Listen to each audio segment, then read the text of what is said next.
আজ আমি তোমাদের সাথে শেয়ার করব সন্ধ্যেবেলার রুটিন।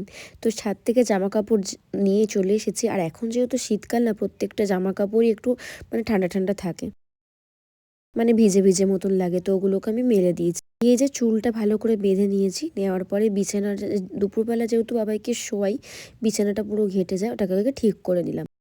তারপরে নিচে এসে বাবাইকে দুধ দিয়ে আমার জন্য 1 কাপ কফি বানিয়ে নিলাম। তারপরে বাবাইকে একটু পড়ানোর পর নিচে চলে এসেছি রাত্রিরে রান্না করার জন্য। আজকে বানিয়েছিলাম বাঁধাকপির তরকারি আর রুটি। আর আমার বাঁধাকপির তরকারি দিয়ে মুড়ি খেতে খুবই ভালো লাগে। রুটি তো সবাইয়ের জন্যই হচ্ছে। এরপরে খাওয়া দাওয়া করে বাবাইকে প্রথমে খাওয়াবো, তারপরে আমি খেয়ে দিই, তারপরে উপরে যাব। আর দেখো আজকের বাঁধাকপিটা এত সুন্দর হয়েছিল না, দারুণ টেস্ট হয়েছিল। তারপরে উপরে চলে গেলাম, গিয়ে এবার স্কিন কেয়ার করব। আর এখানে বাবাইকে বাবাই আমাকে দেখে বাবাইও চলে এসেছে, আদর করছে। আর এখন আমাদের দিনগুলো এরকমই কাটে। তো আজকের মতো এটুকুনি, দেখাবে নেক্সট ভিডিও। এটা